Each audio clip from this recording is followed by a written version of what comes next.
Hi everybody, over the course of the past few weeks, we have talked about the Dimir Bounce deck in Standard. We've talked about, we've done deck tech, we've done card choices in the deck, overall strategy of the deck, how to play the deck, how to sideboard against the top 10 most popular decks in Standard, nuances and weird play patterns in the deck, as well as flex slots and different builds of the deck. And I'm gonna combine them all into one video, one giant deep dive, I was on a roll. Your one-stop shop to Dimir Bounce in Standard.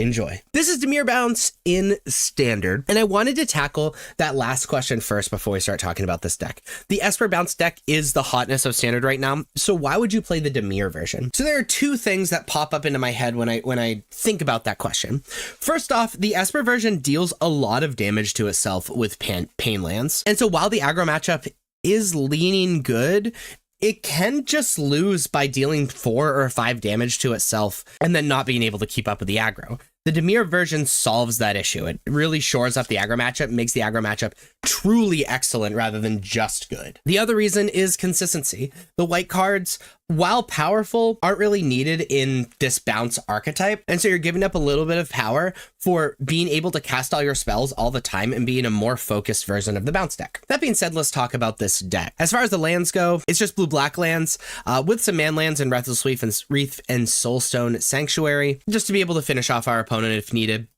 We're playing for Spyglass Siren. Spyglass Siren is a 1/1 creature with flying. When it enters, create a map token. We like this because it is evasive, so it's good for Enduring Innocence and Kaido, and it does things when it enters, so it's fine for This Town Ain't Big Enough. We're playing for Storm Chaser's Talent, which is a class enchantment. When it enters, create a 1/1 blue and red otter creature token with prowess. We can trigger prowess really easily, so it's actually a pretty aggressive card. When we level it up, you return target instant or sorcery card from your graveyard to your hand, and it's level 3 for 6 more mana is whenever you cast an instant sorcery spell, create a 1/1 blue and red otter creature token with prowess. This card is great because you can level it up and capitalize on returning This Town Ain't Big Enough or whatever, get that aggressive otter, and then be able to bounce it with either Fear of Isolation or This Town Ain't Big Enough to get more otters and be able to replay it for very cheap. We're playing 2 Cut Down as aggro hate.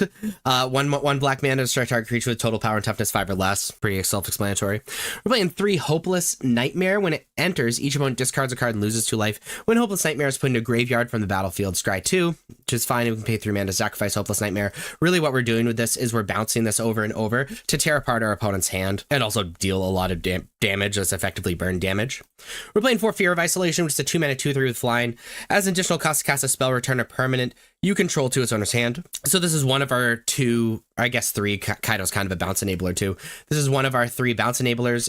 It's also evasive, so very good for Enduring Curiosity. We're playing for Flood Pit's Drowner, which is a 2 mana 2/1 with Vigilance and Flash. When it enters, tap target creature an opponent controls and put a stun counter on it. And we can pay 2 mana and tap Flood Pit's Drowner to have target creature with a stun counter on it and Flood Pit's Drowner be shuffled into their owner's libraries. So this gets more blockers out of the way so that we can keep capitalizing on Enduring Curiosity and Kaido. And it has that very powerful enter the battlefield effect. So returning it is pretty solid. And we can tap it and pay that 2 mana to permanently get rid of something. Playing Go for the Throat as unconditional removal. Playing 4 Nowhere to Run, which is a 2 mana enchantment.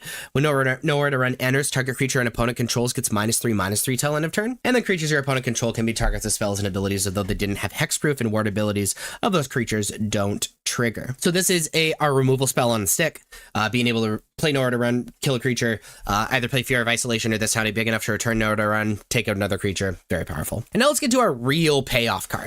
We're playing 3 Enduring Curiosity. Enduring Curiosity is a 4/3 with Flash. Whenever a creature you control deals combat damage to a player, draw a card. And when it dies, if it was a creature, return to the battlefield under its owner's control if it's an enchantment. And so we have all of these evasive creatures, and we hit our opponent with those evasive creatures. We get to draw cards, which is extremely powerful. Kaido is another one of our payoffs. It is a 4 mana planeswalker. However, it has an ninjutsu for 3, which means it can enter the battlefield for 3 mana by returning a creature that had not been blocked and it's tapped and attacking. And during your turn, as long as Kaido has 1 or more loyalty counters on him, he's a 3/4 ninja and has hexproof. Its +1 is you get an emblem with ninjas you control, get +1/+1. Its 0 is Surveil 2, then draw a card for each opponent who lost life this turn. And its -2 is tap target creature, put 2 stun counters on it. This gets things out of the way, is a very, very scary threat and allows us to draw even more cards and returns these creatures to our hands so that we can continue to get those enter the battlefield effects. And then we're playing 4 This Town Ain't Big Enough. This Town Ain't Big Enough is a 5 mana instant. However, it costs 3 less if it targets a permanent you control, and you can return up to 2 target non-land permanents to their owner's hands. So effectively, it's 2 mana to return 2 of our permanents to our hands, or 2 mana to return like one of our permanents and get something out of the way of our opponents, or 5 mana to return 2 things of our opponents. This is a really, really big enabler. It allows us to keep bouncing our stuff and keep capitalizing on all of that stuff. And so we're playing these cards with enter the battlefield effects. We're dealing damage to our opponent with our evasiveness and drawing cards with enduring curiosity. And then we're returning stuff over and over with this town ain't big enough and fear of isolation to keep capitalizing on those enter the battlefield effects. As far as the sideboard goes, negate is really solid to stop, our opponent's non-creature spells that are relevant. It's not really more to get into it. Get Out is pretty interesting. It's a 2 mana instant.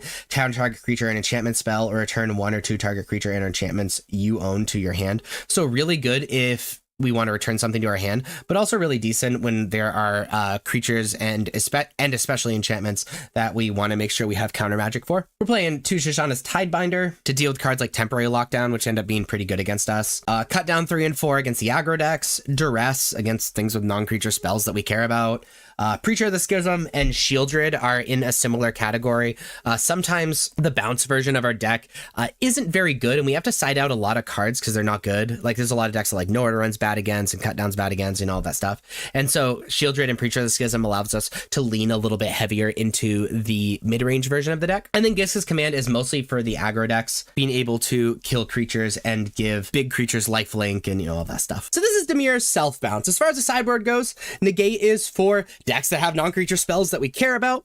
Get Out is for decks that have creatures and enchantments that we care about. Shoshana's Tidebinder for triggered abilities that we care about, mostly for like temporary lockdown and stuff like that. Cut down for the aggro decks. Dress, we're going to side in against similar decks as we do negate, tear up the non-creature spell hand. Preacher of the Schism and Shieldred exist together when we need to transform into a mid-range deck. We have just too many cards to take out. We just need to bring in value. And then Gix's Command is a board wipe and a just game ender against the aggro decks.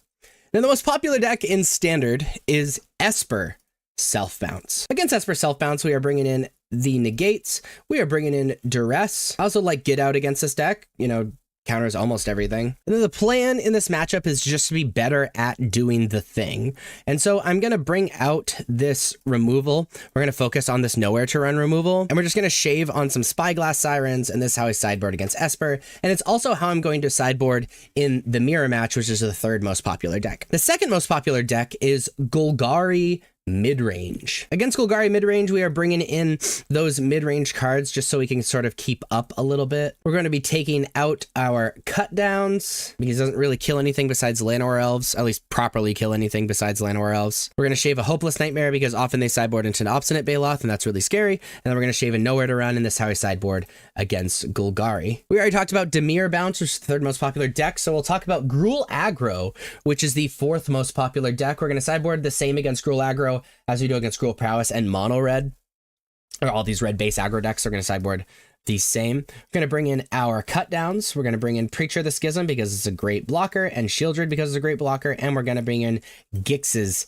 Command. And we'll be sideboarding out a lot of these cards that need help and just like aren't removal, like Hopeless Nightmare, Enduring Innocence, and then we're going to be shaving on Kaido. I like everything else, so this is how I sideboard against those 3 red decks. The 5th most popular deck is Dimir Midrange. Against Dimir Midrange, I actually do like the cut downs, being able to take out the Fairy Masterminds and things like that I think is really powerful. Also like Shieldred, really funny against Enduring Curiosity. Shoshana's Tidebinder also very good against Enduring Curiosity. In fact, making it textless and then killing it is really hilarious. That being said, we're really going to focus on doing our thing. We're going to shave on Hopeless Nightmare, shave on Enduring Curiosity, and a Spyglass Siren. That's how I'm going to sideboard against Dimir Midrange. Before I talked about Gruul Prowess, the 6th most popular deck. So the 7th most popular deck is Azorius Tempo, which is like the Oculus Reanimator Haughty Djinn deck. Against this deck, negate is very, very powerful. So is Duress. And that's really all I'm interested in sideboarding in. And we kind of have to take out Nowhere to Run because it doesn't really kill anything. Unfortunately, also Cut Down doesn't really take out anything. So we need to find other cards to bring in.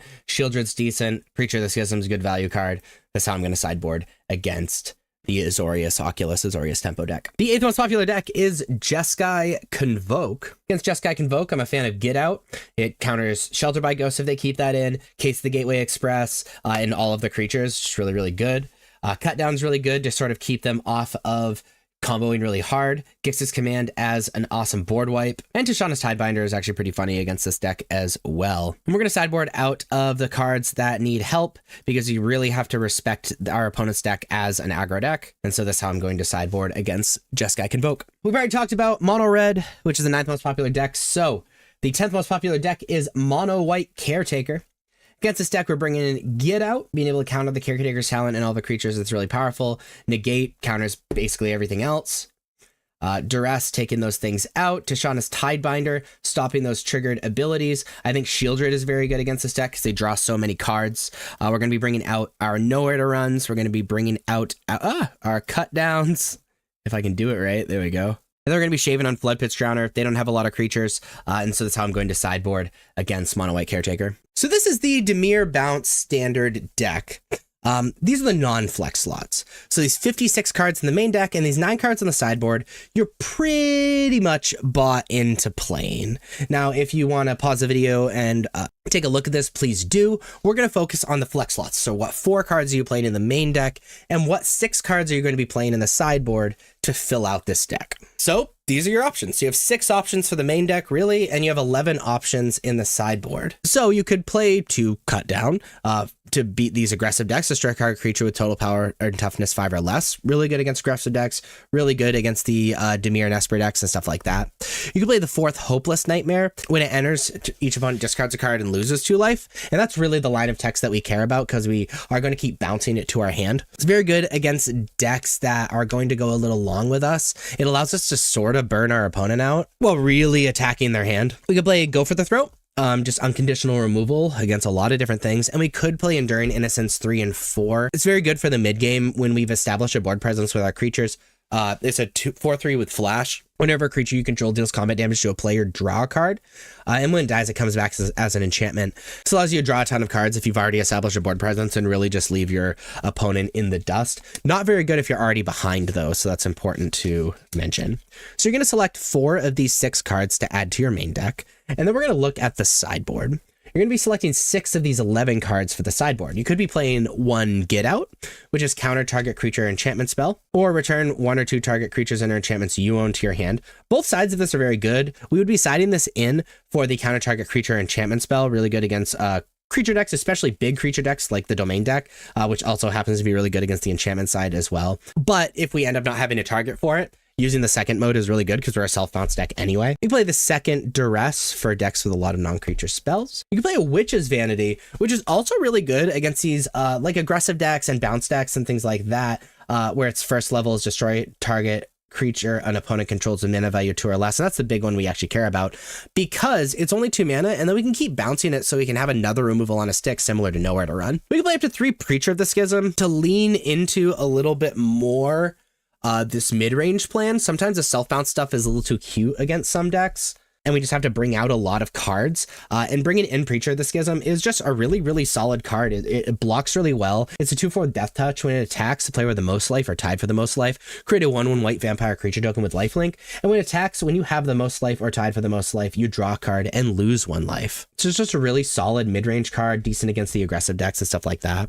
I don't know why the number's not there. I apologize for that again, but you could play up to 2 Malicious Eclipse. It's a 3 mana sorcery. All creatures get -2/-2 till end of turn. If a creature an opponent control would die this turn, exile instead. Very good against the aggressive decks, especially like Convoke. You can play a second Shieldred. Punish people for drawing cards. Also really, really good blocker, being a 4/5 with Death Touch. And again, very good against aggressive decks or really any deck that doesn't have a ton of removal and is just a solid mid-range card similar to Preacher of the Schism. You can play the 3rd Gix's Command. Let me double check that. Yeah, no, the 2nd. You have the 2nd Gix's Command in the sideboard. This again is for aggressive decks in its totality. You're going to be looking to destroy opponent's creatures and give a big creature of yours lifelink and just like pull way, way, way, way, way ahead. And then you can play Ghost Vacuum for Graveyard Hate. It's a 1 mana artifact. Tap to exile target card from a graveyard. You can pay 6 mana and tap it to put each creature card exile with Ghost Vacuum onto the battlefield under your control with a flying counter on it. Each of them is a 1/1 spirit in addition to its other types, and you can activate that only as a sorcery. Just really awesome Graveyard Hate with a little bit of upside and only 1 mana.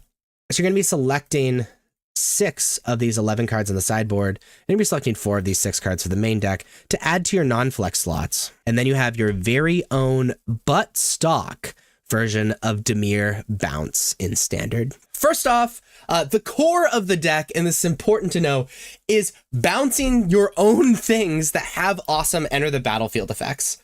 So using things like This Town Ain't Big Enough or Fear of Isolation, I think that's what the card is called. Hey, good for me, I know card names. Bouncing things that have enter the battlefield effects, either tapping things down in Flood Pit's Drowner, killing things with nowhere to run, making your opponent discard and lose life with Hopeless Nightmare, etc., and then just getting a ton of value off of that. That's the core of the deck. However, it's important not to get tunnel visioned on bouncing your own things. Remember, This Town Ain't Big Enough, you can pay 5 mana and just bounce 2 of your opponent's things. I've won plenty of games where you just like have a bunch of creatures, your opponent have blockers, and you just go 5 mana, get rid of your blockers, kill you. It happens all the time. So don't get tunnel visioned on needing to bounce your own thing with This Town Ain't Big Enough. Remember, you can pay 5 mana and just get stuff out of the way. And then lastly, there's a pretty mana intensive but important to know loop with Stormchaser's Talent and This Town Ain't Big Enough. So if you play Stormchaser's Talent, you get an otter. Maybe you've played a This Town Ain't Big Enough, or you use This Town Ain't Big Enough for value, so it's in your graveyard. You can level up Stormchaser's Talent with 4 mana to get This Town Ain't Big Enough back to your hand. And then you can pay 2 mana to bounce Stormchaser's Talent and something else, either your opponent's thing or your own thing or whatever, to return that to your hand. Replay Stormchaser's Talent for 1 mana, get another otter. Then you can level up Stormchaser's Talent to get that This Town Ain't Big Enough from the graveyard, etc., it loops. This loop is really important to know in these very, very long games, because like massing otters and just having a ton of prowess triggers and stuff like that is really how you nickel and dime and win those super, super long games. So that's important to know. If you like this video, please be sure to like and subscribe. Check me out on social medias. Links are above me and in the description. Thank you so much for watching. I'll see you next time. Bye-bye.